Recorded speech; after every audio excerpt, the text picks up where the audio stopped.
Today is what, May the 9th? 9th. Okay, and I'm Franklin Abbott, and I'm speaking with my old friend Ron Lambe here in his home in Asheville, North Carolina. What I'd like to start out by asking you is about your family. To tell me a little bit about your father and where his people came from, and your mother and where they came from. Interesting, yeah. They're all gone, just about. I have one aunt by marriage, the rest are cousins, but that's another story. My mother, she was Thornlow. They were Quakers from England. They had moved to this country, and part of the family went to Canada, and part went to near Greensboro. There was a Quaker enclave, and so they moved there. And Charlie, her father, was quite a character apparently, and they were not the quiet, meditative Quakers. These were the kind of ordinary Quakers. And at any rate, that's my mother's family. She was born Copelia Beatrice Thornlow, and her mother was Zilphia Nelson. Maiden name, and I've always loved that name, and that's where I get my middle name. Nelson is from my mother's maiden name. My father, Peril Newton Lambe, was they were all born around the 1910, 12, something like that, and that was another family of about 9 people, and he was like the oldest male, so he was like the second in the family. Blanche was the oldest, and they're all gone now. But he worked. They had quite a lot. My father and mother, I think they eloped. They were married in Roanoke, Virginia. They had kind of a life of their own. My father worked for Pitney Bowes. He became quite an engineer without the training or anything, but he was well liked. And at some point he was transferred to Stamford, Connecticut, and we all packed up and moved up to Stamford, Connecticut. And those were my teenage years, and they were wonderful years. We lived in this little 2-block boulevard with a field behind and a stream back there and a little jungle behind the house, and we had this house. Anyway, he died very suddenly in the 40s with a heart attack, and so we had to move back to Greensboro. And I was there basically until I graduated from high school, and then I joined the Army. And then on the GI Bill, I went to college at UNCA, and then I worked for a couple of years. I was surprised when I graduated because I wasn't sure what I was going to do, and so I ended up moving to San Francisco in '57. No, that's not right. 64. And so I moved to San Francisco from '64 to '79. Halcyon years, sold records most of the time. Well, so we went to the opera and we did all that stuff. So what else do you need about my family? Well, I want to back you up. So your father's family was from what area? They're from Randleman, and they were Lambes. Okay. And the big controversy there was half the family spelled the name with an E, and half the family without the E. And never did find out the story. I asked my mother once, and she said, "Oh, they just decided they wanted to do that." So 2 brothers added the E to their name. Okay. And I'm one of the few that have the E on my name. I see. I call it a Norman affectation. Okay. Because you have a little extra E in your French. And so where were your parents when they met? Well, she was born in Kernersville, which is near Winston, and he was in Randleman. They moved to Greensboro, so they must have met in Greensboro. That's where the Friends had a church there, yeah. Okay. Okay. So I imagine it was Greensboro. And you think they eloped. And then how long after they were married did you come along? No, it was quite a while. I would say maybe 9 years or so. Okay. Yeah. I was And- born in 36. And where? Where were you born? In Greensboro. In Greensboro, okay. And so your childhood was in Greensboro, Yes. And And- then I had a period in in Connecticut. Connecticut, as an adolescent. Right. And you said your adolescence was wonderful. Is that in contrast to your childhood in Greensboro? Or Well, yes and no. I just think that Connecticut was more idyllic in the sense that it had all those other things going on when I was at that age. But that was puberty coming in and all those exciting things and experiments. Yes, yes. So, you became aware of being gay fairly early. Yes, but remember then the 50s, we didn't even have that word. Right. I didn't know what it was, but I knew I had a special attraction. When I was in high school, I had a special friend, and he used to play piano, and I would just sit and turn pages, and I was just in heaven. And we had a little something together. And interestingly enough, when we graduated, he joined the Navy and I joined the Army, and we basically lost touch with each other. But many, many years later, he ended up in California, and I visited him, and I said, "What did I ever see in him?" Oh, well. Well, we all change, We and, do. and when you're young and idealistic, it was just Well, hormones certainly create their own aura. their own aura. Exactly. Exactly. And we see through those glasses, and And the beloved is always beautiful. yes, and I still didn't have a name for it. Mm-hmm. I just knew I had this special attraction that didn't quite fit everything else that was going on, but I was something of a loner. See, I'm an only child, Right. and it was nothing. And we lived downtown. My mother worked for the telephone company, and she had odd hours, late. So a lot of times I would just go to the movies by myself and walk down back to the house and everything. And there you have it. There Yes. you have. So out of high school, you didn't go to college. You joined the Army. Yes, first, which is kind of reversed, but that way I got the GI Bill. Okay. Because I couldn't afford to go otherwise. There was no money for that. And how long were you in the Army for? 2 years? 3. I was stationed. That's another whole chapter. Let's see. My basic training was in Georgia in August. This was not easy. No. Not well thought out. But then my clerk typing, I was assigned to clerk typing school. Mm-hmm. So I learned to type, touch type, in the Army. And then I was all set to go to Panama Canal. I said, oh, it's wonderful. So I had my beach umbrellas and everything lined up. And they pulled me out because I didn't have GI glasses. I had perfectly good glasses, but they weren't government issued glasses. So I had to be in a holding company for 2 or 3 months while they processed all that. And I played the organ and raked the grass and worked in KP. Silliness. And I was eventually assigned to California. When I got to California, I was assigned to a chaplain who happened to be Episcopalian, which is my faith, and so by adoption. And so that worked out great. And then after about a year, and when I was in California, we were at Fort Ord, which is very close. It's between San Francisco and Monterey.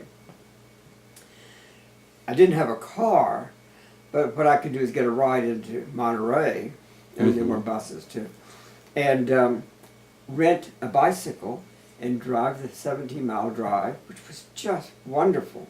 Wow. All that fog and that was beautiful. And then have tea or something in Carmel, and then ride back on the freeway, which was a little dangerous now that I think about it, but it was fast. And that was a great experience. So I did all kinds of things. I managed to get up to San Francisco to an opera one time. But I worked as a chaplain's assistant for about a year with this priest, Father Olson. And he got transferred to Korea. This was after the war, but it was the truce, just about a year or two after the truce. So it's still a little rough. And it wasn't much longer, maybe 6 months or so. I got transferred to Korea, let him know. Boy, he was a wheeler and dealer. So once I got there, I was pulled out of this line and this line and this line and scooted out because he wanted me back, which I took was a very good compliment. And we got along fine. Yeah, he was a character and collected cuckoo clocks, as I recall. I mean, all kinds of clocks. And he set them, a minute apart. So at midnight, it was cacophony in his house. But we had a MASH unit right across the road from us, and he was always hanging around there. And we built this chapel up on a helicopter pad it was an engineer outfit, and so he was very creative in all the stuff he managed. And occasionally he would go to Japan, so I got to stay up on the officer's hill in his hooch, and they would bring the meal to me. Since I couldn't eat with the officers, but I had it pretty good. My biggest problem was having to do guard duty. I hated it. But anyway, that was my way to get to college. Right, and so when you got out, where did you go to college? UNC. Okay. UNC Chapel Hill. I had been there before. I knew how beautiful it was. One of the interesting things is I've been fortunate to live at the right place at the right time. These were great years to be in Chapel Hill. I mean, we had parties. People would drive from Washington to go to. In the morning after, there were people strewn in the lawn and furniture in the lawn. They were wild parties, and so that was fun. I was hoping that by having the benefit of 3 years of service, I might be a little more mature in college, but that didn't help that much because I was still coming out at that point. That's when I really kind of socially came out. I had, by the way, some fair amount of interesting sexual encounters in the Army, but it was all kind of personal and it wasn't social. There's a difference. But then I discovered gay life in Chapel Hill. And we would go to New York for parties, and it was quite the affair. Wow. And what year was that? Well, let's see, it would be 57 to 61. Okay. And then I worked for a couple of years after that, because as I said before, graduated kind of unexpectedly because I had partied so much. I took a major in comparative literature, which is a graduate level degree, and I can't read. I mean, I like molasses reading. They would assign a novel in one night. I couldn't keep up with that. It's a wonder I ever got through that. I think the advisor took pity on me. But it was not a noble endeavor. So, what kinds of things did you study in college? Well, German, French. I kind of was a minor in German. Orchestra. I played in the orchestra then. See, I started playing cello in grade school. Wow. We had a wonderful music program in Greensboro at that time. April, what's his name? Harriman, anyway. So I've always kept that. When I went to college, I played, but I was not serious about it. I just sort of played along. And then I basically stopped when I moved to San Francisco. And it was interesting. It wasn't until later in my running water days that I picked it up again. Yeah. And now I do it all the time, and I have a whole career with the cello again. Wow. Wow. So, at the end of college, you migrated to San Francisco, and you went out there because you knew there was a better life for gay people. Exactly. I felt it as wonderful as Chapel Hill was. It's still the South. It was not comfortable, and I just felt like I needed more freedom and more support. Instead of having to hide everything or be what is the word? Surreptitious. Surreptitious, thank you. So it's more for freedom, basically, and everything. And it was true. When I got to San Francisco, it was halcyon years, and it was like a kid in the candy store, you know. And so that's another whole chapter of experimentation and bars, beaches, and baths. And Bars, beaches, and baths, oh my. oh my! And it's true. I did it all, and I relished it all. I especially liked the outdoors when I was in San Francisco. So I had several other careers besides work, which was another passion, is the music, of course. And you said you sold records. To sell records, but we had, but this was a store that specialized in classical music.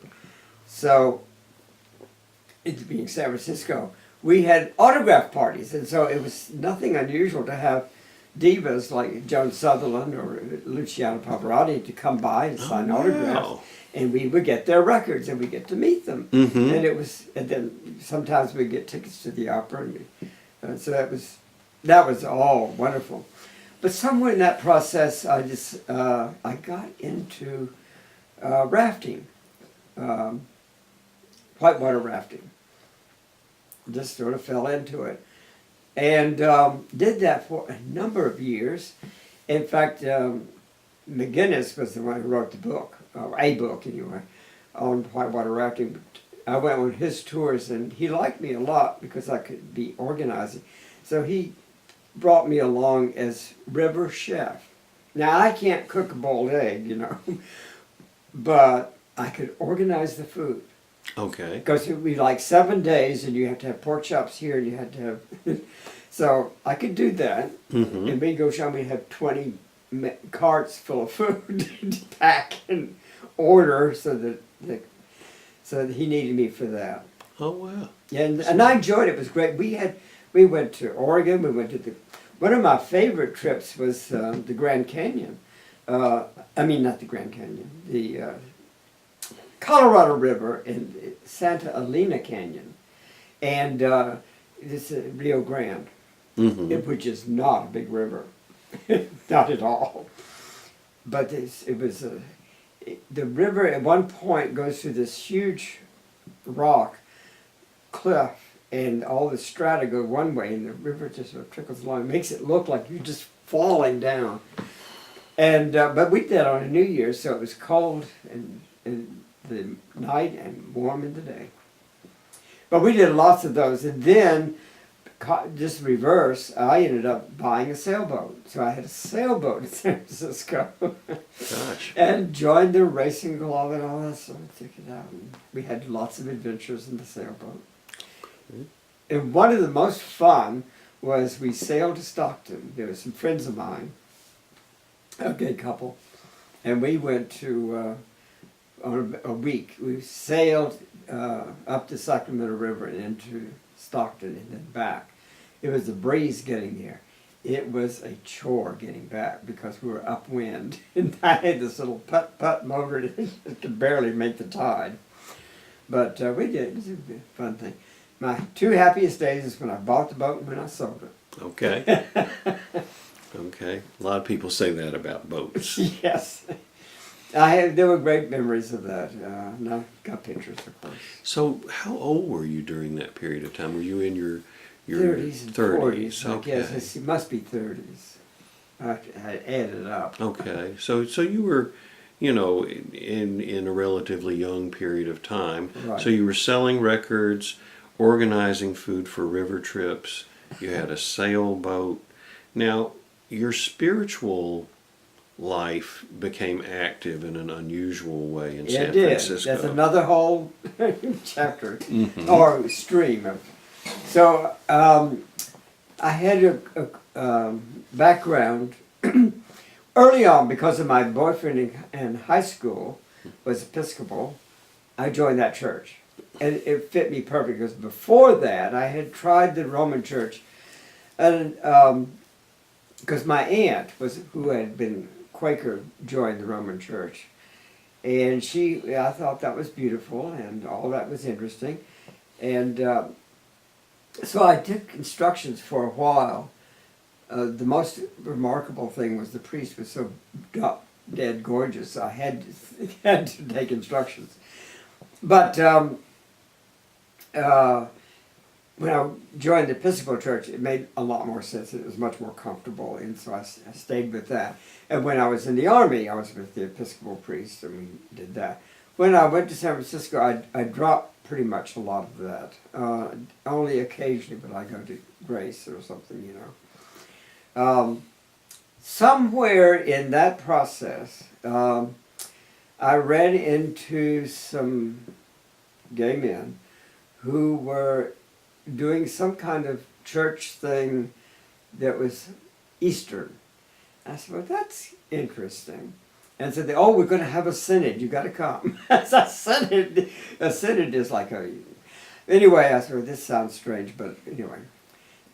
So I did. And it is a long, involved story. I won't spare you those.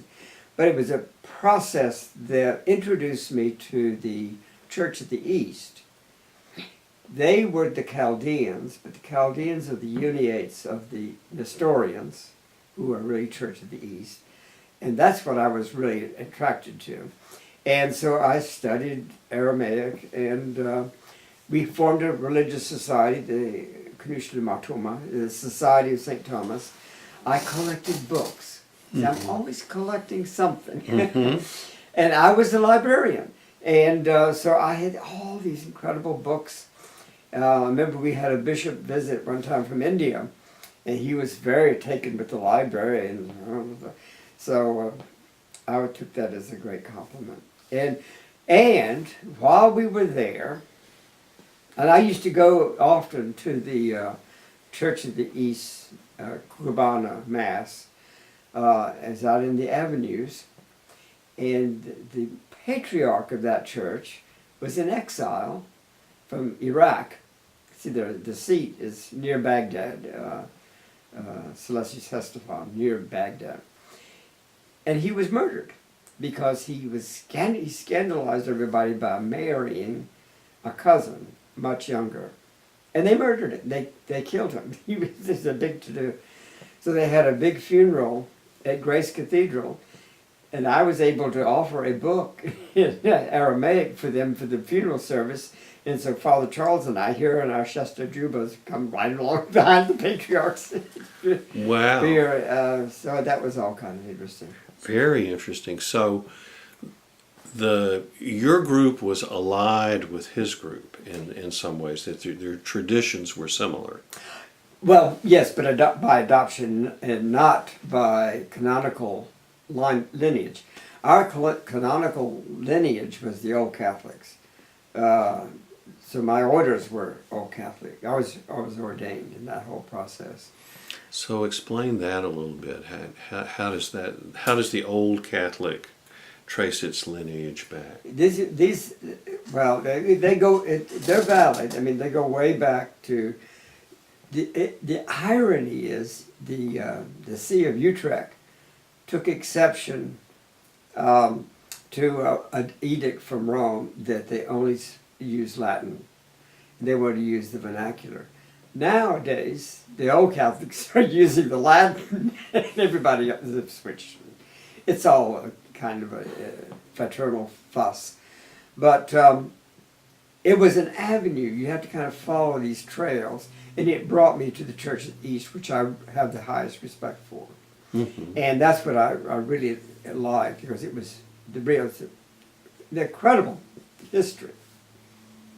Oldest Christians in the world. And I could go on for hours about that, but I will spare you that. Okay. Well, I just wanted to get a little more information about what it was and how it was connected, because it wasn't just a made-up thing. It was, it came out of a tradition. Our introduction was sort of made up, Mm-hmm. but it drew me to what was real, Mm-hmm. and that's what I associated with later Okay. on. And so the society, it fell apart. There was only two of us left, me and Father Charles. And I still have some of the artifacts from that. I remember you had them at Running Water. Yes. Mm-hmm. I still have the chapel hangings at the church. So you're the last member, right? Yes. I am the last of everything. I'm the last of my family. The last Nestorian. Well, but that's who ISIS is killing now. It's these people. These are the Christians of Iraq. I see. And they're being slaughtered. Wow. And I'm fearful that they're going to lose a lot of their books and relics and treasures. But they've been through it before, with tourmaline and all. But anyway, there's no reason they have to go through it again. Right. But that's another story. So now we've talked about your music and your outdoor stuff and your spiritual stuff in those years in San Francisco. Mm-hmm. What else would you say characterized that time for you?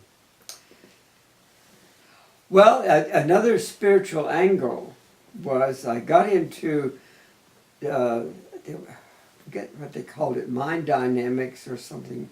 My lover and I took the course that later became, what is his name? Gary's. He made it very popular anyway, but the original was an Episcopal priest that organized mind dynamics, which was a visualization process for healing, Mm-hmm. and made a lot of sense to me. Mm-hmm. And we were kind of into that, and then that's when I got into reading about Edgar Cayce and all of that. Okay. And so I got involved with all of those, the society for that, and so we did some of that kind of spiritual stuff in addition to the other stuff. But they were not really connected, but it was a different track. But Mm-hmm. and so to jump ahead a little bit, when I eventually moved from San Francisco to North Carolina, one of the first things I did was to go to a conference at Virginia Beach for Edgar Cayce, and it was wonderful. It was a great program, and I always felt really comfortable with that whole thing, the meditations, and as well as all the history and society. And the readings.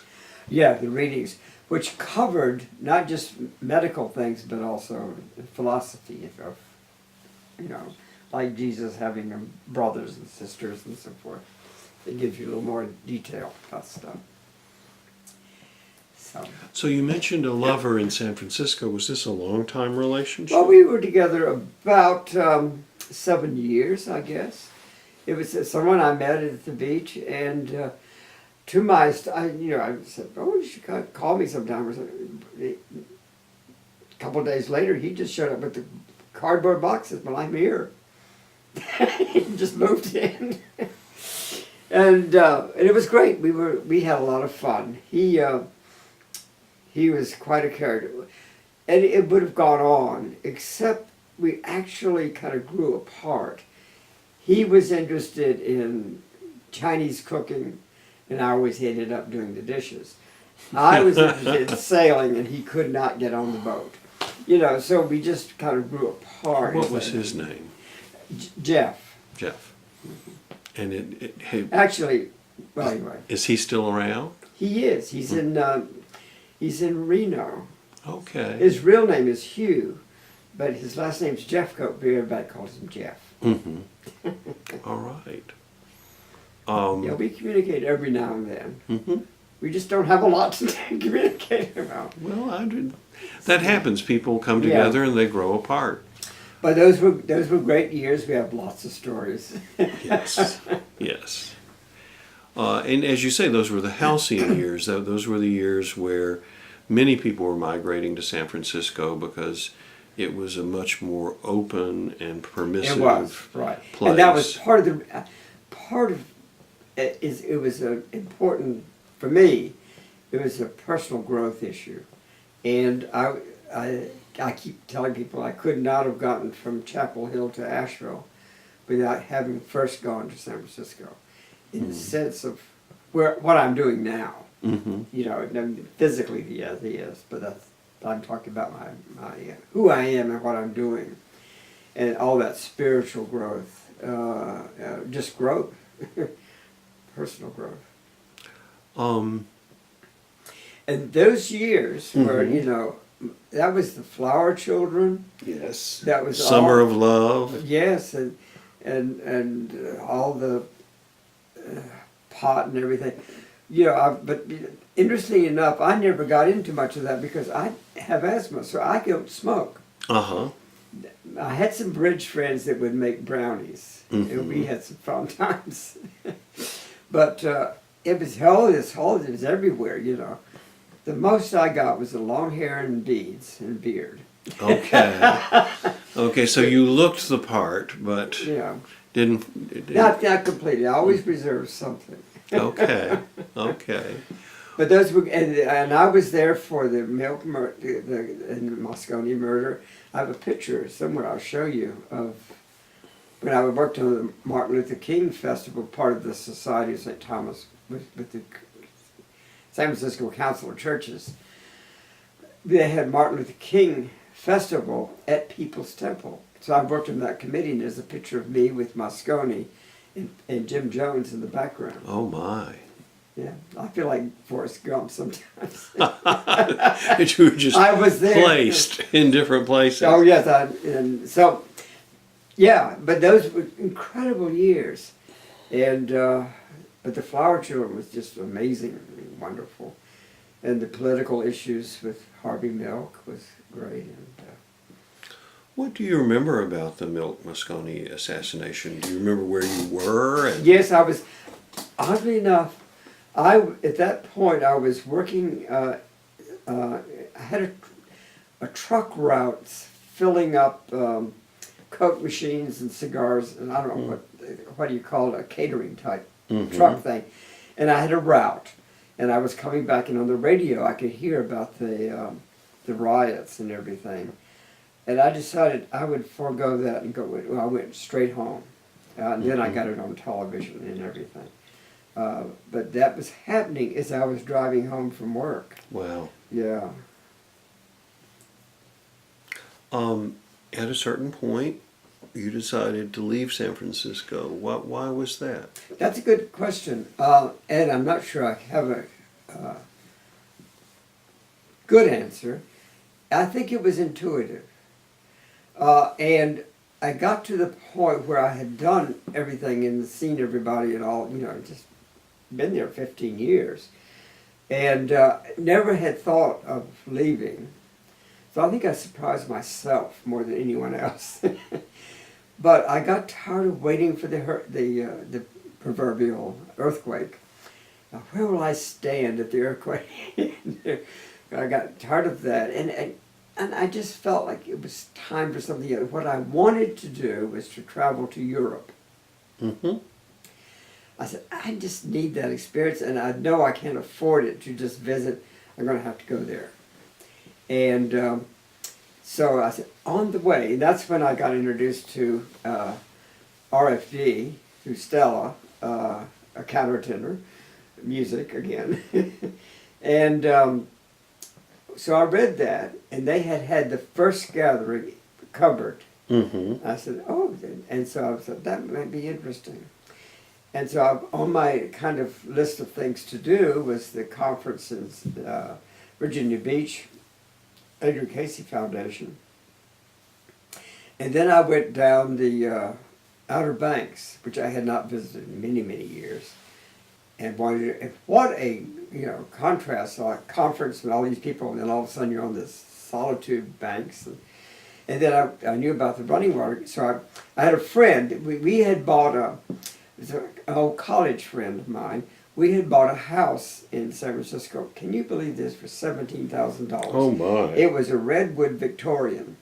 Oh my! But it was just poorly located. Mm-hmm. But we changed that around, and we sold that for about $50,000. We thought, oh, we're making money. But I bet it's $2 million now. I bet it is. Oh God!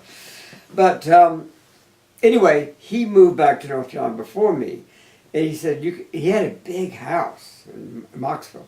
He said you can bring your stuff and store it there. So I came across the country with a little trailer loaded down with chandeliers and carpets. Okay. It was like Steinbeck going east instead of west. And so I put all my records and books there. I had books and records. I had shipped those, and I carried all this other stuff. Dropped that. Then I went to the conference beach, and I'm going to go to Running Water, to a gathering. And I vaguely had to figure out how to get there. But I'll never forget, here I am in I think I just had a t-shirt and jeans or something. Found my way down, and I came down, and Claire was on the porch saying, "Yep, you're right, this is it." So it was a magical experience, and that was that just struck a chord. And I had been looking for years for property to go back to the land. That was part of that whole effort, and that's what RFD is sort of about. And I had a friend that I had met in San Francisco that was also looking. So we thought we would. He said, "I'll come back and we'll look at it together." But in the meantime, I talked to Michael Wilson about it. I said, "Can I come back, after the gathering, just to get a feel for it before I, make this decision?" He said, "Oh, sure." He just showed me how to get into the house. So I had not been there an hour, piddling around, maybe doing a little scything. Mm-hmm. And down the road comes Peter, Rocky, and John, and Sam from Chapel Hill. Mm-hmm. They were looking they had heard it was for sale, because Sam had gone to the gatherings before. And so we hit it off right away, because Casey's a connection, and natural foods and all that stuff. So we ended up forming a collective and buying the place that went on all that summer. And that's when you begin to reside there. Yes. Well, yes and no. Yes, we did. We took possession. I guess it was that summer. So the summer of But '79. but not legally until the gathering, the September gathering. We had worked all summer on the logistics of buying it and all that deed stuff. And then we took possession at the gathering. Do you remember how much you bought it for?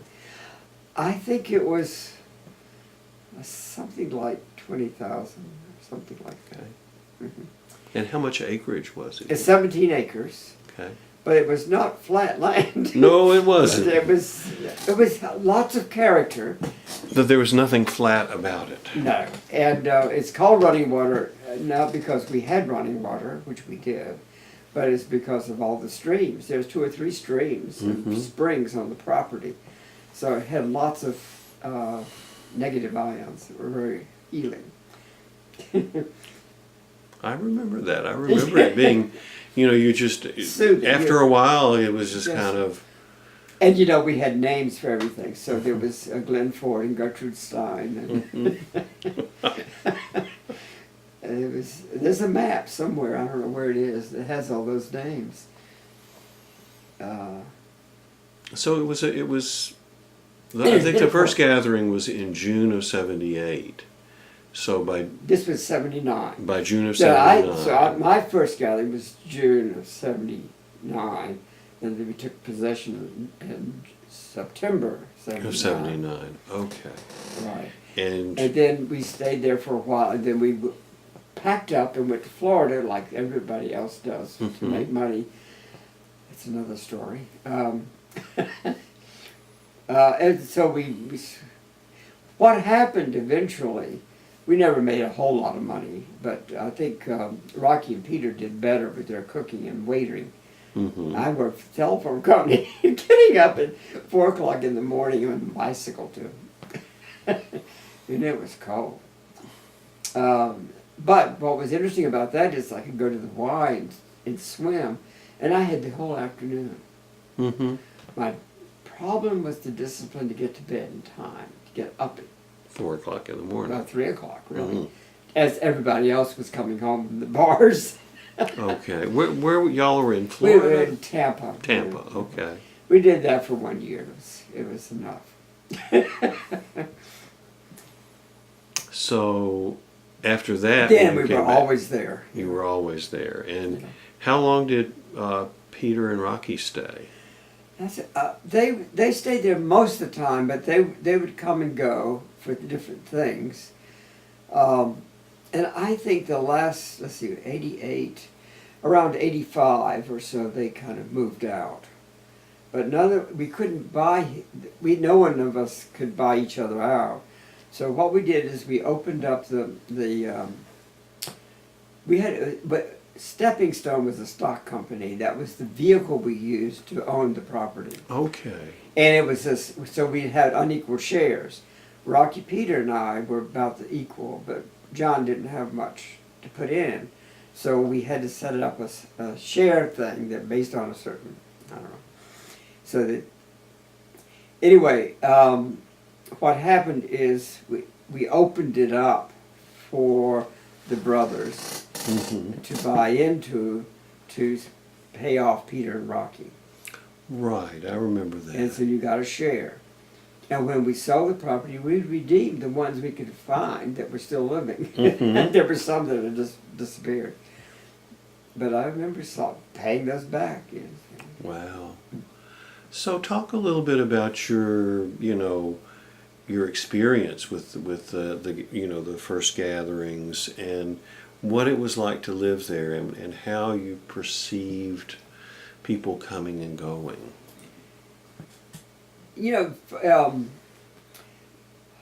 It was again a synergy in my life around spiritualness and gay issues, but it was most of gay life, especially in San Francisco, was not spiritual. It was more just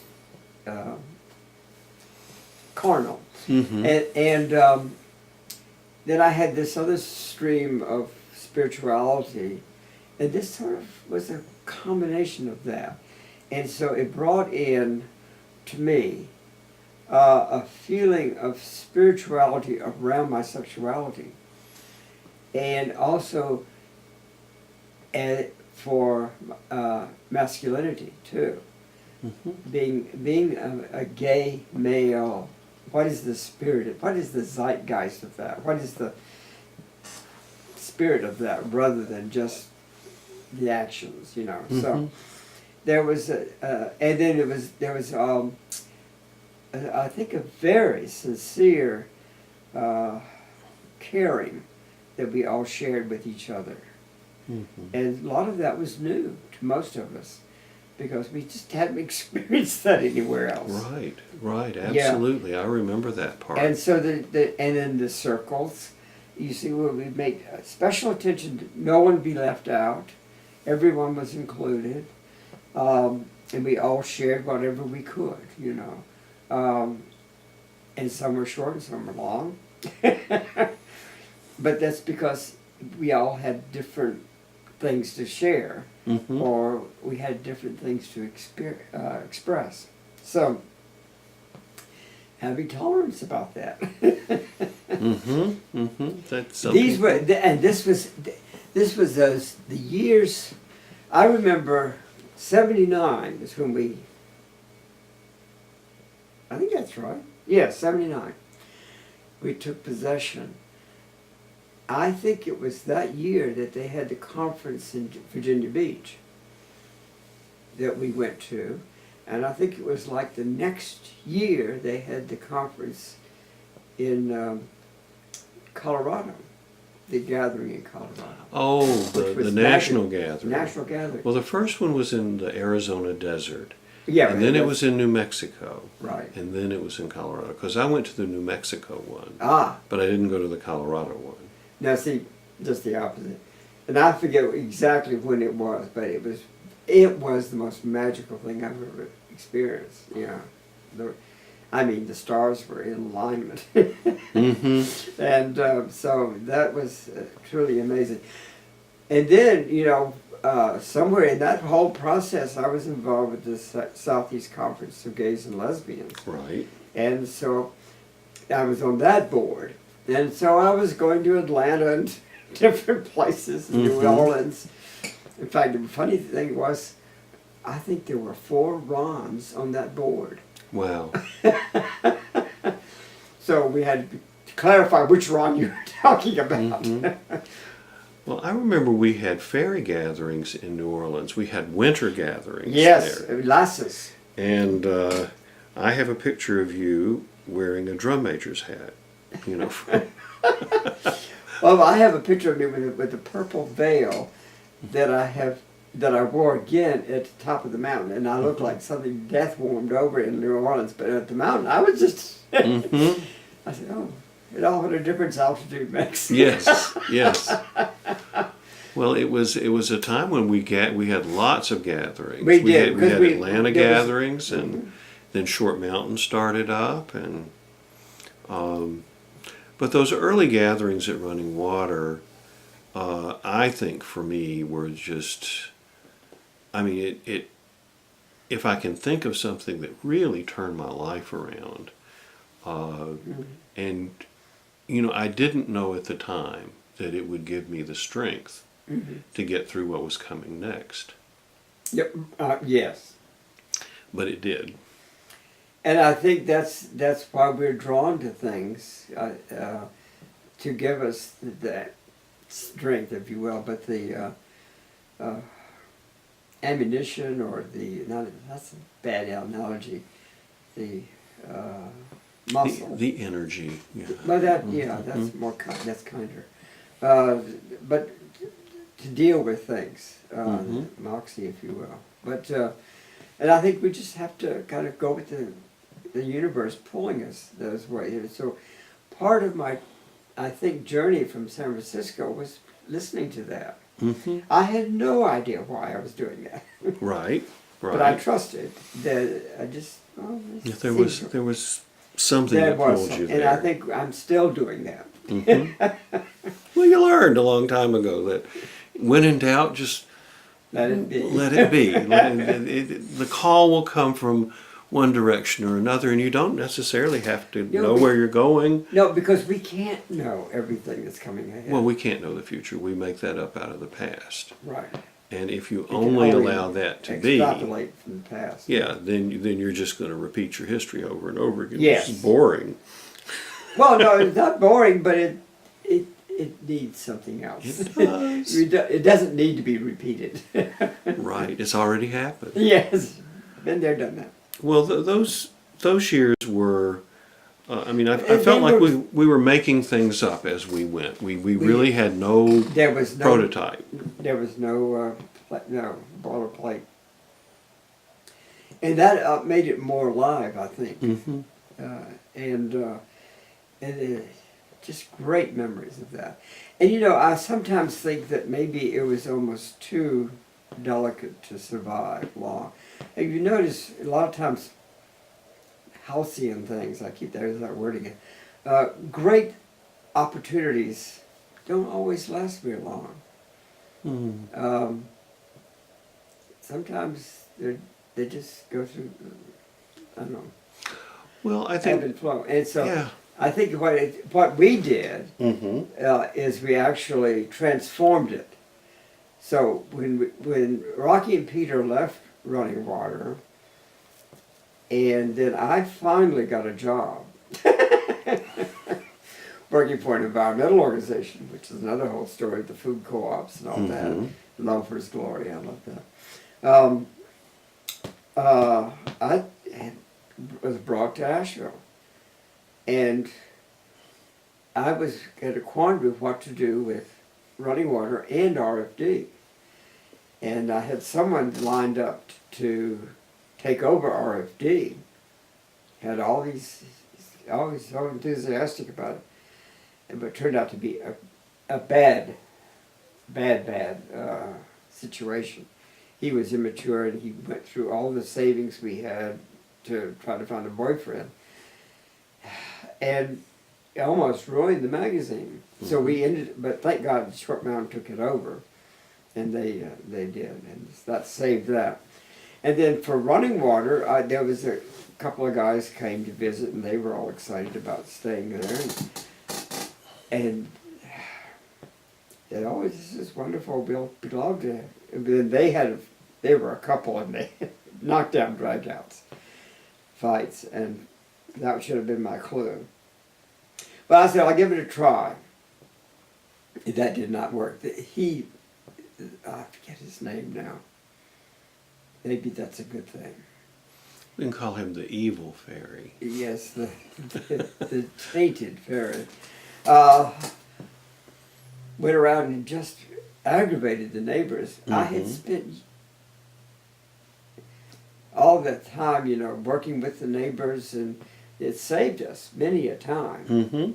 Well, Running Water was in the middle of a very conservative area. It was before yuppies had discovered the mountains, or artists had discovered the mountains, and so almost all of the neighbors were people who had been in that area for generations and had very different values. They did.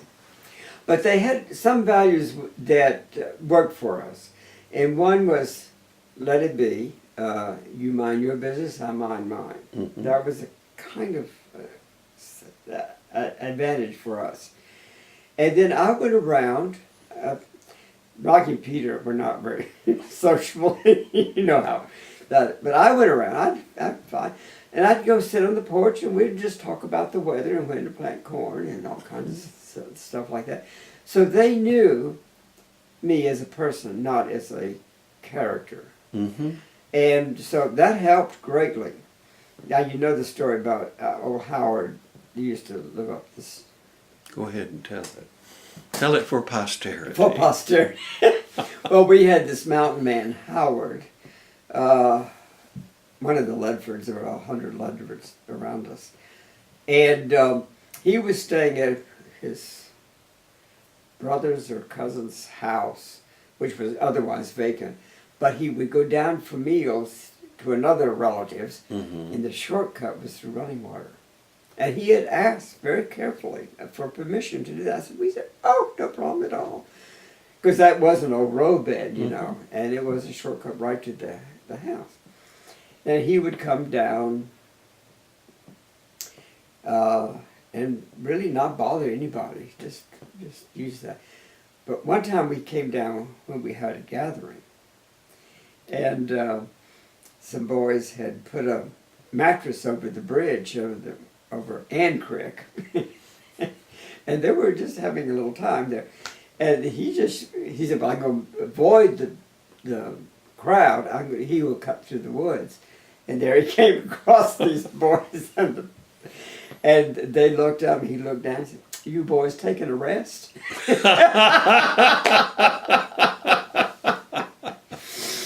And freaked them out, but he was fine. He was just having fun with them, And I remember, because he died not long after that, and I went to the funeral, and a lot of the relatives came up to me and said, oh, Howard said the nicest things about you boys.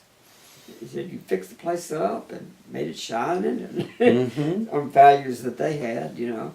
And so, anyway, this guy coming in had none of that social skills at all, and being from New York, it was a disaster. And so, the energy at Running Water was painful. Painful. We couldn't stand it, and so we decided we just had to sell it. Well, Short Mountain had been in existence for a number of years by that time, and it was much more, there were two things. It was much more isolated. There was much more land around it, and you could live there year-round. Yes. Right. You know, and Running Water was a hard place to live in the winter. Yes. Oh, I know. I did. You did it. And I remember that the Memorial Grove moved Yes. when Running Water was sold. The Memorial Grove, where there were stones to brothers who had Yes. died, you know, that was all moved. Yeah, over to Michael Short Mason Mountain. did a lot of those. Yeah. Mm-hmm. Beautiful pieces that are Yeah. still. I have Over a there. couple pieces of Michael right here in the house. Oh, okay. Well, Yeah. look at those. Yeah. Well, let's talk about the RFD part. Okay. Well, again, that was another stream. I was introduced, as I said, in San Francisco, and then we bought Running Water, and at that point, RFD was produced in different collectives, different places, Lassus or Short Mountain or God knows where, and it was just a formula for survival. But it also added a lot of color to it. Mm-hmm. And so when, at some point, we decided to take it on, everybody assumed that we were going to take it on. We had not even thought about it. But it was the logical thing to happen. And it took a little convincing sometimes with Rocky and Peter and John. Now, John was pretty cool with it. John was itinerant. He would come and go. Rocky and Peter and I were always there. And Rocky was not enthusiastic, but Peter was, right, he said, oh, let's do that. So we agreed to do that. And I forget exactly, it was in the early 80s, took it on. I have the first Running Water edition is because Jones did the graphic. I think, no, it was King Thaxton did the graphic of the globe, the world, Right, the world of with Running Water. yes. With the That's pansy moon. Right. That's a beautiful, beautiful drawing that King Yeah, did. yeah. So I love that. That's when we took it over, and I remember there's a picture of me somewhere. We just had a typewriter. That's all we had, and we did clip art, Mm-hmm. and we just had the most fun with the things we didn't print. Because wouldn't it be funny to do this? And no, better not. But we basically typed everything and put them in galleys and took them to the printer and got a printer in Burnsville that printed it, I think. So, and it was mailed from Bakersfield with permit number 1. All right. And of course they had to get a copy. And we later found out the postmaster was family and just loved the magazine. Oh, that was a happy coincidence. Yes, it could have been disastrous. But, so how many years did you work as the editor? Well, let's see, that would be about 8 years, I guess. Yeah. So that was a nice long stretch of Yeah. many issues were produced under your guidance. Yes, and they varied greatly. Always, Yes. always. But you know, my sense of organization again, that's when we organized the departments. See, we said, how are we going to do all this? And we have all this talent out there that they could help, but they can't come here. So then we decided to have department heads, Right. like poetry, you did poetry, and the kitchen queen and the brothers behind bars and all those things that are still going on. Yeah, yeah. So that worked really well, and then we would put everything together and just be the assembly factory. And it, apothecary, you know, we did all that with Jerry Stamps and Jim Long. Well, we did what we could do, and I think that when you look back at it now as a cultural document, you know, it's a fascinating thing, and the fact that it's over 40 years old and still It's in amazing. publication. It is, and I one of you know, I sometimes wonder what if I'm thinking.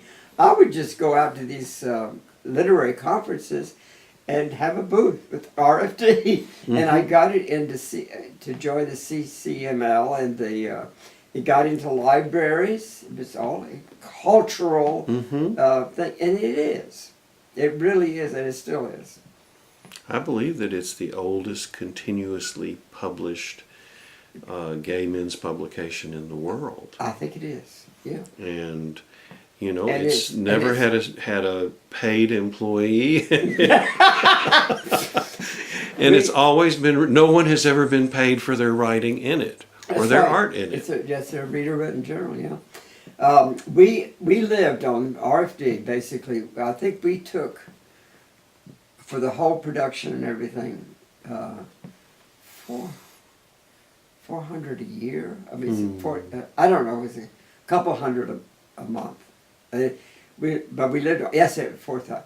So a couple hundred a month. We lived on that, and then the gatherings paid the taxes. That's how we lived at Running Water. Wow. We grew the food, and we joined the food co-op. Our biggest expense was the truck, gas, taxes, and insurance. So you all lived on what? With nothing. $2,000 a year, That's maybe. it. Yeah. Maybe. And that was and the more three than- people. Well, more than that, because we had visitors, which is another story. Well, some of we had we had great visitors, but the problem we had was that almost everybody that came, with a few exceptions, was in need, socially or emotionally, or financially. And we were not in a position we were living on the edge ourselves. So it didn't take much to really cause tensions. And so we had kind of mixed experience with that.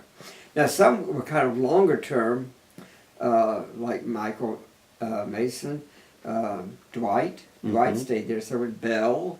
Remember Bell? Some stayed for a year or more, yeah. And everyone chipped in and everyone helped. It was the cash flow was the problem. Yeah. Yeah. Talk a little bit about Michael Mason. Oh, one of my favorite people. He was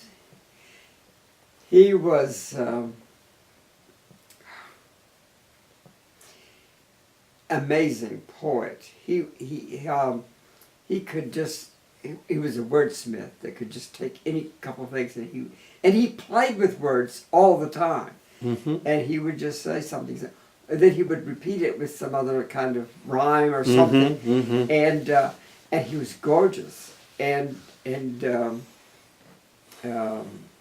very physical.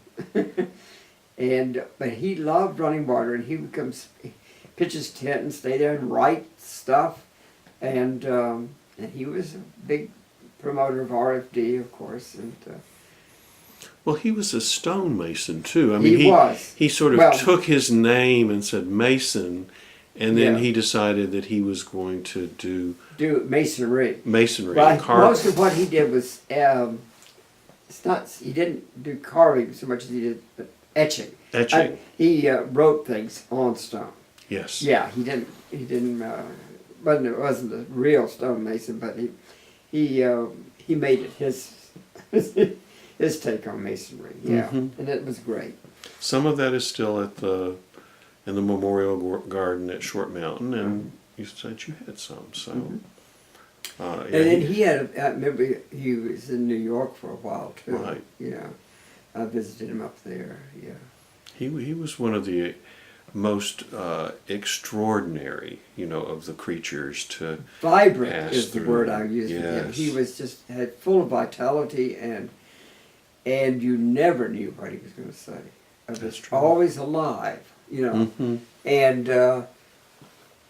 And often singing. I remember Yeah. he sang almost as much as he spoke. and when he had a dislike, you knew it. He did not hide his feelings. But he was from around there, wasn't he? Oh I mean, yeah, he lived close by. just west of here, near Brevard, about Right. further out from Brevard. I forget the name of the community. I went to the funeral service. There's a little church on the hill. Hmm. Um, Is he buried there? I think so.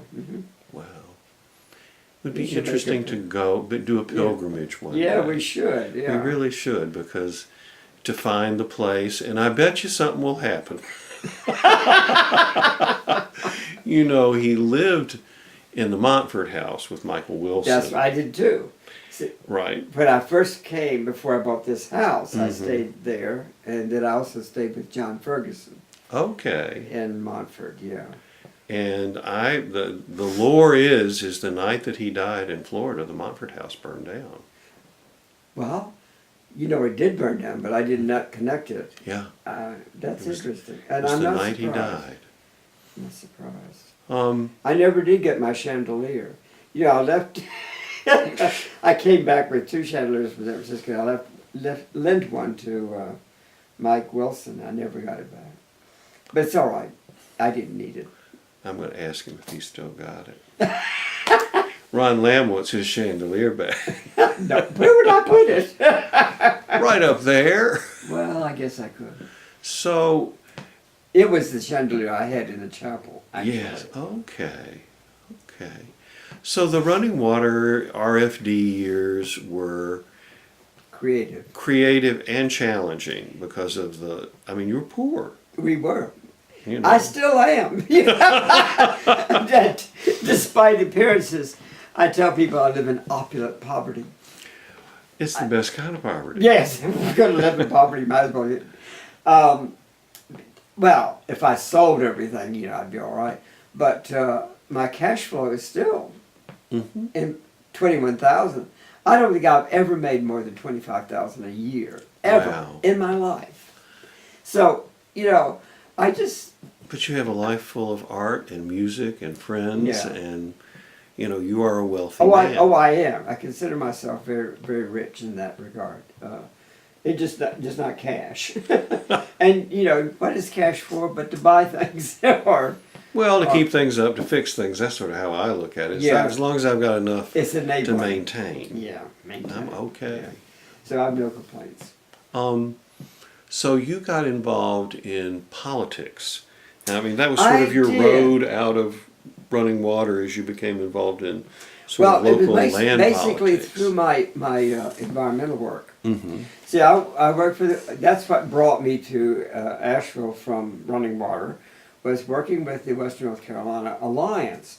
It was getting organized, and we were facing several threats in Western North Carolina. And one was extensive clear cutting by the National Forest, and where I was living in Mitchell County and around there, full of natural forest.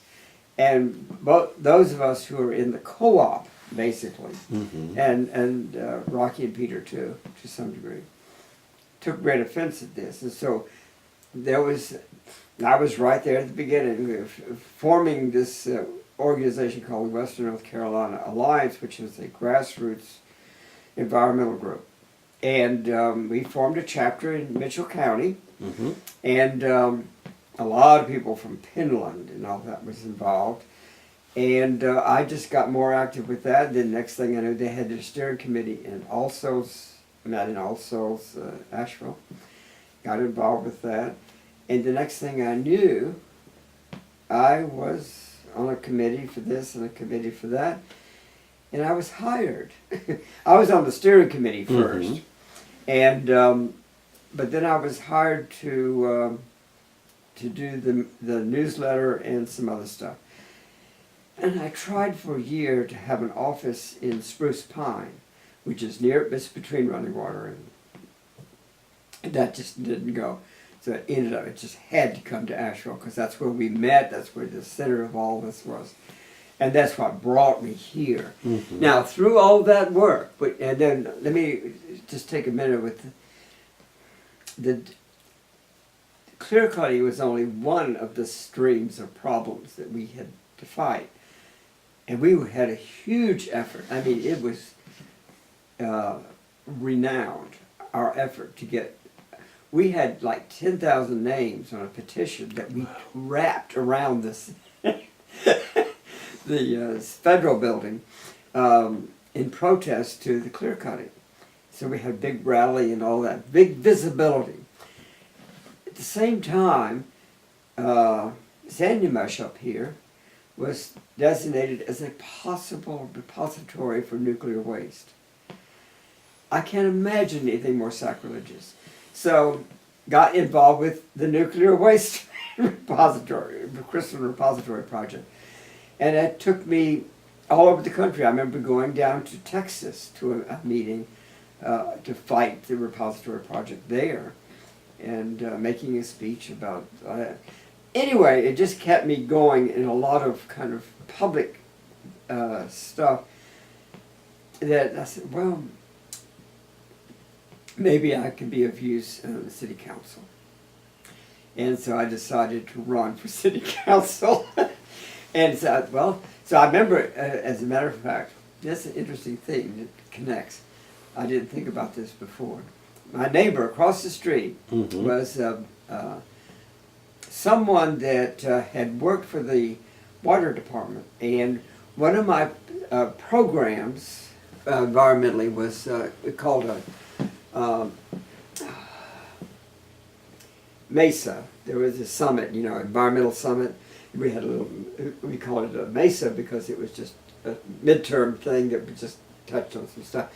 And one of the things we wanted to, I had on the program to discuss, and I was organizing all this, was the water department. And what was the plan? Well, Bill DeBrule used to work for the water department, and they had fired him or something. And so there was bad blood, but he knew where everything was, and he knew everything. So I invited him to speak.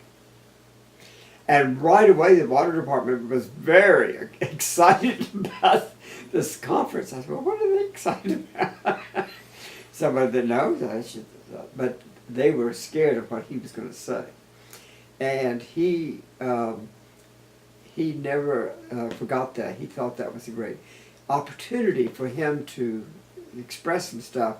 Now, he did this very well. He did not accuse anybody of anything, but he kind of laid out certain things that just needed to be said. And, because we have the best water in town. There was a big effort to take water out of the French Broad. And we had a big campaign. That's, I guess, where I got some of my moxie for political work. I was on the committee to stop that bond issue. It was called Yuck. It was to take the water out of the French Broad because they needed more water for their sources. So then they turned around and they took out some of the offending parts of that bond issue, and they invited me to be on the committee because we need the community in this. And so some of us community people got on the committee, and it was me that came up with the name, actually. I said, you got to have it, fix it first. And it clicked. People loved that because it wasn't exactly dead on what they were doing, but the point is people said, yes, fix it first, And so that first bond issue failed by 2-1, and the second bond issue passed 2-1. So I think I have an aura that I could totally exaggerated. But that, and so all that kind of stuff with the environmental stuff and all of that stuff. And so I decided, well, maybe I can just be on city council and, participate then. And so I remember talking to Bill DeBrule and about this. And we had a meeting, and I said, there's two things. I'm not from around here. And I said, I'm active in gay politics because, I was involved with the first gay march in Asheville. Did the ministers jump up and down? They were livid. City council could not believe how irate these people, with their effrontery with these people to, march up in our streets. Anyway, that all that work too, with then the gay chorus. Well, I was active, I guess. And anyway, so I said I'd run for city, and so I involved with, and Bill Brule, who, by the way, was a Mason. Getting a theme here. Okay. Said, oh, that's not going to be a problem. And because he was a good old boy from way back, and he knew everybody, he greased wheels. So, while I did not win, I placed well, to the astonishment of a lot of people. And then I was appointed to Transit Commission, and I served on that for 10 years. Wow. And I was eventually the chairman. I've got plaques everywhere. But, we did a lot of stuff because that was part of my campaign. I said, if I'm going to run for city council, I'm not going to run as on a gay ticket. I just happen to be gay. But I'm going to run on a platform that involved public transit and all kinds of things. But public transit was one of my main things. And so we did. When I was there, we got new buses. We got a transit authority. A new building. We got bicycle racks on the buses. We got signs, schedule signs. All these things were just laying there, not being done. So it made it a much more user-friendly system. Program. Yeah. Yeah, and it's still one of the best in the region. Well. So I feel good about that. So that's sort of where all of your political stuff led you, was. Yeah, well, in that then what direction. happened was my stepfather died and my mother was sick. And I had to take care of my mother. And she was in Greensboro and she had fallen, and I just could not do any more than I had done, was doing. So I didn't pursue the political career. And it's just as well. I've got many other things to do. How long ago did your mother die? It's almost 10 years now, I guess. And how old was she? She was 90 or 91. Okay. Yeah. So she lived a long life. Oh, yeah, she had sisters to live 100. Yeah. Really? They had funny names. They were Quakers, so one sister was Fetney, Velma Hyacinth. They all had Myrtle. They all had flower names. Okay. Just about. Well, mother's was Capelia Beatrice. There was no flowers there. And I have never seen Capelia anywhere else. I have never heard the name Capelia. And you don't see Parrell very often either. No. Well, so the perhaps most current part of your, well, there are two things that I'm curious about in your current incarnation, because you seem current to chapter in my life. Right, you seem to have had many lives. Oh boy! Well, see, that's one of my things. If I get into something, I'm going to do it right. There's no point in piddling. I just don't believe in that. So the things that you do now, you're the secretary of the Masonic Lodge, and you are the music director of an Episcopal church here. Yes, it's kind of the new two columns there. There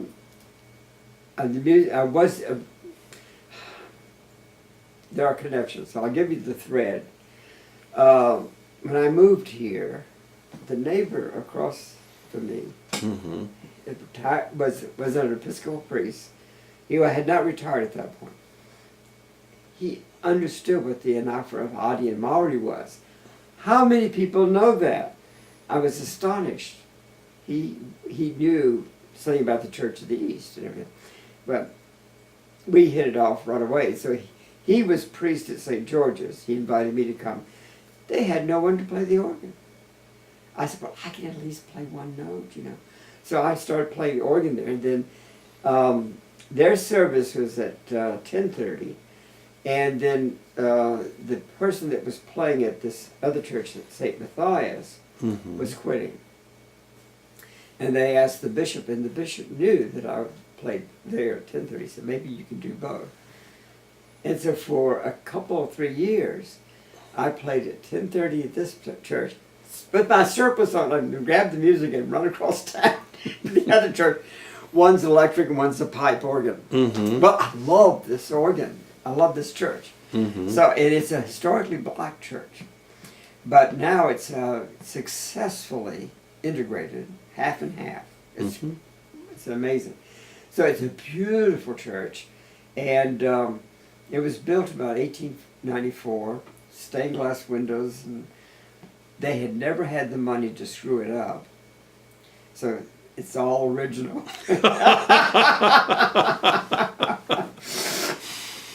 And so I started playing the organ there, and eventually I just dropped St. George's. I could not do, that was too much. It was. And I'd take a pipe organ over any time over electric organ anyway. So there was an incentive. And then I organized a concert series. I started the acoustics in this church are to die for. I mean, I don't have yet to bring a musician there that I want to sing or play here. So I started with cello duets with my teacher, Ron Clearfield. I said, we've got to just do something. And it was a huge success. I mean, I had one donor gave $500. I said, well, we've got something here. So we had 3 concerts that year. One was strings and organ, and strings and horns, I think. So the first year we had 3 concerts. Next year we had 5 concerts. They grew by 2 each year till I got to the full month. I mean the full year every month. And we're in our 19th year now of concerts, and we've raised a lot of money to do a lot of stuff at that church, like help with the roof. The doors are all restored to the original doors. It cost $40,000. We put in a new roof, all kinds of things. It was bare brick in the walls. It had to be replastered. It was a lot of work that has happened there. And the concert series is a great success. So that's going on. The other stream is through invitation, and I wasn't invited, but what is the word? Led to Masonry. It's something I've always been interested in, of course, but it was so hard to find out much about it. How do you join that, you know? Anyway, it was through Bill DeBrule and his wife, Poochie. Poochie DeBrule. Now, Poochie was a nurse, and she had been retired. And she would go up and down the street with the dog, and she knew everything that happened on this street. And it was wonderful. And she was great, but she was very instrumental in leading me, and Bill, too, to apply. And I did. And so that's another whole stream of, but it was another gorgeous building. There's a theme about buildings here. Gorgeous building and great fraternity. And there's actually, I've been kind of thinking about this. There is a kind of similarity between the Masonic fraternity and the Running Water fraternity. Different focus, of course, entirely. But there is a certain, one of the things, at the end of every meeting, we have a circle. Mm-hmm. And so I instituted something. I said, brothers, humor me. I said, there's an energy when we meet, and we don't want to confuse it. So we hold hands a certain way, not to confuse the energy. And so it's a tradition we did Mm-hmm. from running water into the Masonic. But it's true. Yeah, so if you have time, I'll show you the temple. It's gorgeous. Yeah. We're working very hard on that, and so we're doing rentals. We had a big fight because one of the bodies, members of some of the body, wanted to sell it because it was just so hard to maintain, and it is. It's very expensive. But others of us said, no, there's a way by renting it out to public events, we could raise the funds to do the work that has to be done. And we were right, and the whole state loves this building. All the grandmasters come and they love it. So it was a great success story. So you got to preserve Another building. Mm-hmm. But it's useful. It's beautiful and useful. What more could you ask for? Well, I spent a great deal of my adolescence in Masonic temples. Oh, I was in really? the Order of Malay. Well, we just reorganized. We had chapter number 1 there, and it fell apart, and now it's being reorganized. So that was part of what, I guess I brought to those early fairy gatherings. Yeah. Though I didn't think about it, but I was used to ritual. Yes. And I was used to the various circle, yes. the way that things are organized, and to being in a group of men where there was something special about our coming together. Right. It's the same energy. Yeah. Exactly. And see, that carries over into the new life of mine. Right. Well, I did think, after I left, and of course back then the Masonry was very conservative. Oh yes, absolutely. And may still be in lots of places. And it is in places. But what was remarkable is I've been very open about being gay, and that seemed to be no barrier. But it was never discussed. It just was not a barrier. It was just not relevant to the issues that were much more important. And it's true about Masonry is they're really talking about your inner self, your person, your character. That's what all those we call Freemasons, because you take the working tools and apply them allegorically to yourself, so that you are on the level, you're upright, you're on the square. So it's all about integrity. And it's what the radical fairies are too, in a way. It's different, but it's the same. It is. It's the same. So it works. It resonates with me very well, and I love it. And they all know me, and they just accept me. And we have several gay members, 2 or 3, maybe 4. One is he came. He said he married his companion, and so I said, okay. So on the rosters and everything, I put down wife. I said, I told the Grand Secretary, I'm going to change that to spouse. I have a brother that is married to a man, and I said that doesn't fit. He's not a wife. He's a spouse. And he said, oh, I guess we have to be with the times. This guy's great. Oh my! And so. How astounding! Yeah. How astounding! You are so subversive. You really are. You have just been a subversive character your whole life long. Thank you for the compliment. I always thought I was overt, but at any rate. Well, but I mean, you are in one sense. You don't hide who you are, but then you just broadcast it either. Well, you also find the gentle way, the sort of waterway in, rather than. Well, I have found this has been a path of mine. that it's very detrimental to have to declaim who you are.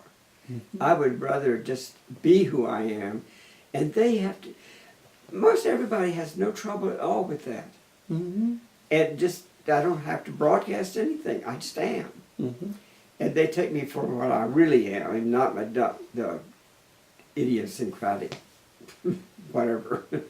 But like you said, on the level, that Right. you're operating from a place of integrity. Right. And part of your upright. integrity is that you're a gay man. That's right. That is part of me. Mm-hmm. So how I deal with that. See, that's a whole subject I would love to see a Gay Spirit Visions conference deal with, is what is the integrity of gay fairies Mm-hmm. in this world. I mean, that's a big issue, because, it's not just equal rights and all that kind of, or being accepted. It's what do we offer? Right. Who are we? Yeah, and how can I be better, a better fairy? Well, you mentioned Gay Spirit Visions, and you were one of the founders of that as well. Can you talk a little bit about that? Oh, it's one of my proudest children. I'm proud of these children. Yeah, I'm very excited about that, because when Raven and Peter and I basically were the ones that organized this, we was out of running water gathering. So how do we take it to the next level? Because we got a little tired, frankly, of Fairy 101, where it's just, it's the first experience I've ever had, and it's great. We all love it. But those who have done that for 10 years say, there's got to be more. Then, how wonderful this is to get together. And so we said we just need a little more structure, which is a little antithetical to Short Mountain, of course. But it's very running water. I said we just needed more structure to this whole process so that we could get more done for those who care to do that. Not everybody will be interested in that. It's like in Masonry, we have a lodge now that is reclaiming older traditions very formally. Not for everybody, but for a select few.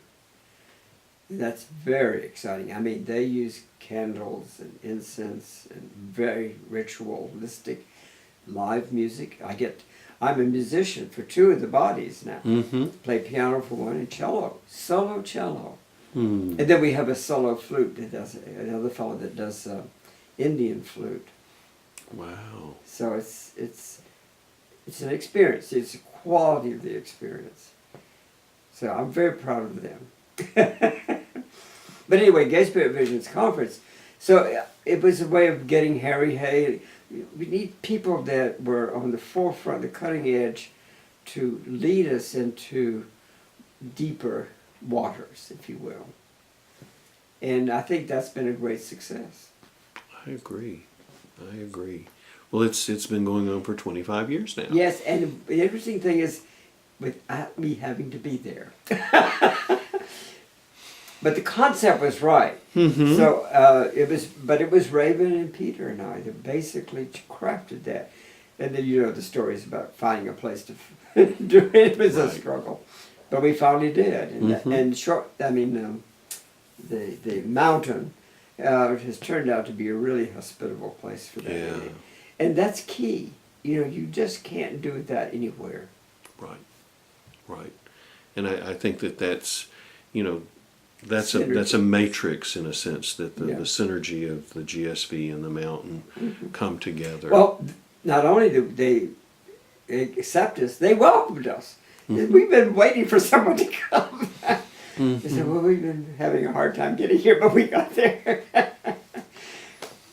Well, talk a little bit about your personal experience in music. You're a musician, you've written music. Music is really important to you. Oh, it just sings my soul. It's all around me. And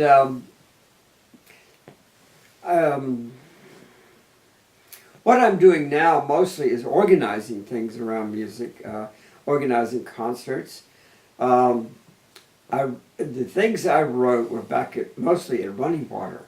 The core of the music I've written is that. Lieder cycle. It's like Bach's cantatas, or his core he borrows from for everything. And but what I like in my cello, I have a cello choir that I organized, and so for the last concert we did a whole concert of just pieces I've arranged or wrote. Okay. So when there's a need, it's an opportunity to do something. So there was a limited number of editions for just cello choir. They're more growing now, but so I just rearranged some of the songs. The interesting thing about that, how little I had to change, because the songs are based on the poetry, so it's the meter of the poetry, but I found I don't have to change anything. So I feel that's pretty good. If it works musically without the words, then that's a good synergy, if you get that word again. So anyway, I'm having fun with that. I lost train. Well, we were just talking about, music as being a thread that comes through the whole your my life whole experience. Yeah. I mean, when I was my earliest, when I was very young, my father liked classical music, and so I have some very fond memories of staying up late listening to the radio. He was cracking nuts or eating bananas or something, I don't know what. And we would listen to Beethoven and all that. Mother would go upstairs. She couldn't care less. She was not interested at all. She never did. She liked Lawrence Welk. Okay. But I have two uncles. My father and one of his brothers like classical music. They're the two that have the E on the name. There must be a connection there. The Lambs with an E. Yeah, that's the classical part of the family. So what haven't we talked about? Oh, let's see. Well, all your china. Oh, the Another Passion, yes, Minton. It was interesting. I was always kind of curious. I inherited some of this collection from my mother.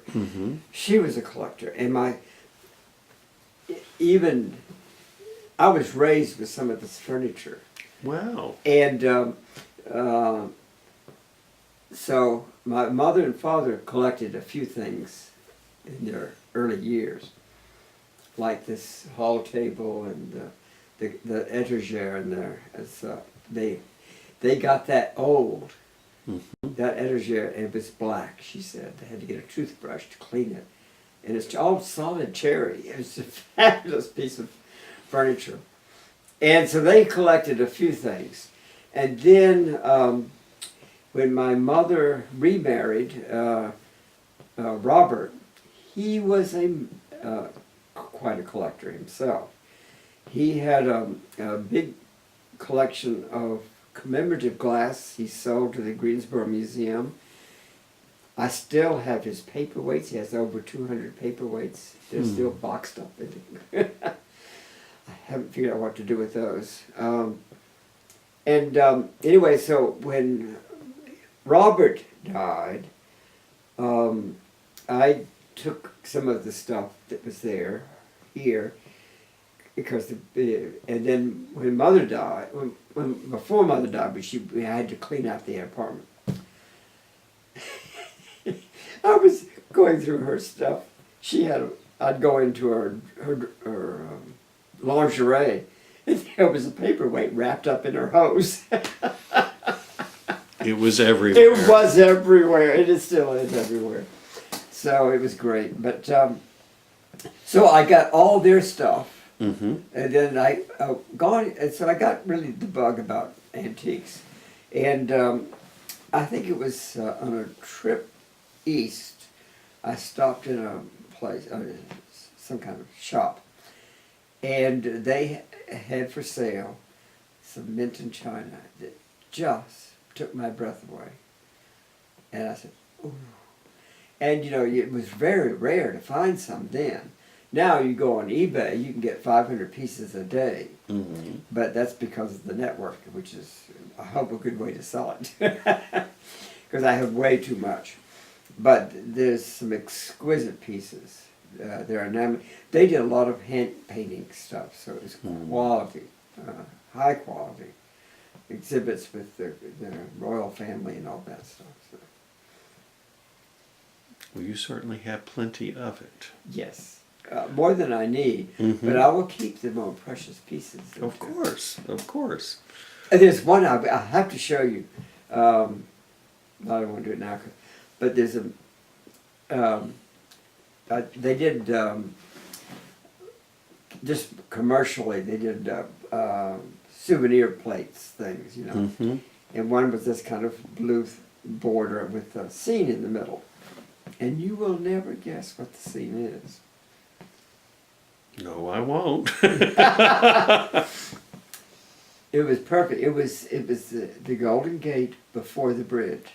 Oh, wow. It was perfect for me. I said, I gotta have that. Yes, before the bridge. Yeah. Wow, that's a remarkable Oh my God, thing. I feel exhausted. I mean, lived all this stuff and get over it. Well, before we stop,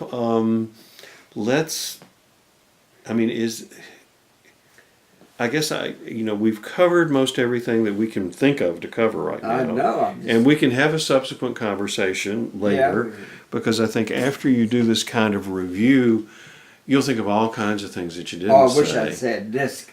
The French have a term for it, pensée d'escalier. Okay, yes, well, there will be that. And who knows whether this equipment will work. I hope it will. I've had a wonderful time if it doesn't. Well, I've had fun too. I don't know. But I think that probably, you turned 80 on your last birthday? No, next year. Next year you turn 80. 79. And so as you look ahead, given all your life experience, all your interests, what do you look towards and what do you hold most precious? Oh, my memories, yeah. Music. One thing,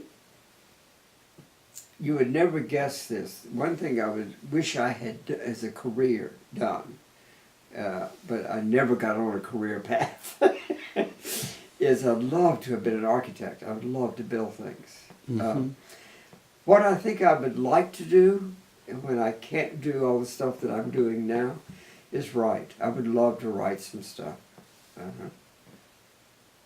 Well, you certainly have quite a memoir to compose if you want to do that. Well, but it's more than that. It's also crafting words. It's also, and so the temple I do the minutes, but that's very prosaic, factual stuff.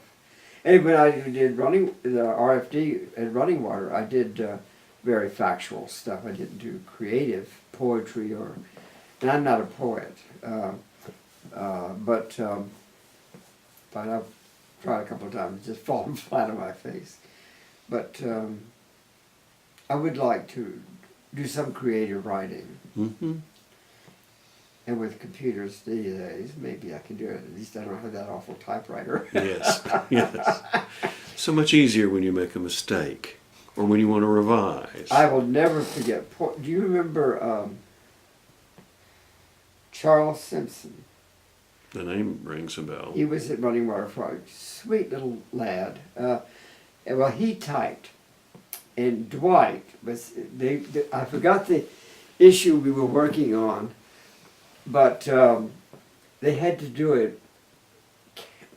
You had to do every stroke. The finger type. Count them, backspace. Oh wow! So he wanted to do a circle.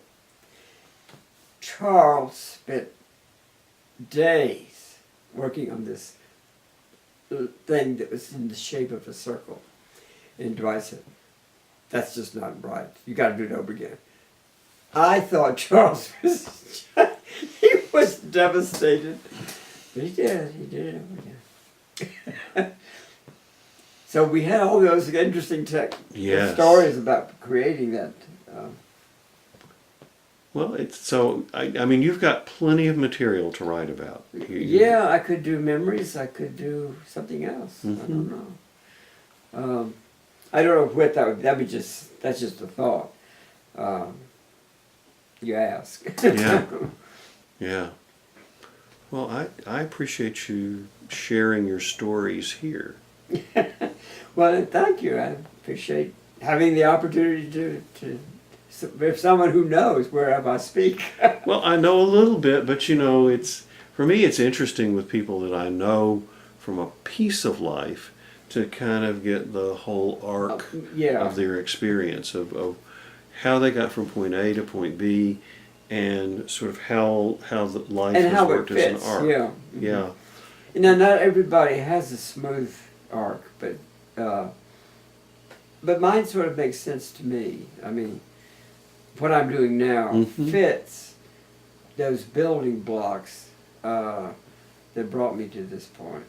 Well, and I think that you have perspective, which, you know, alas, many people don't have much of. I mean, you've been able to look back and to see how one thing connects to another, Right, to another, to another. And I'm sure whatever the next thing is, it's going to be connected to what's come before it, but it's going to be its own thing. It's going to be different. Yes, and it may be completely serendipitous. I mean, out of nowhere. Exactly. That happens to me. It does. That's part of your magic. Yeah. Well, the magic is having the eyes to see it. Yes. That sounds like a wonderful place to turn this stuff off. Well, thank you for that.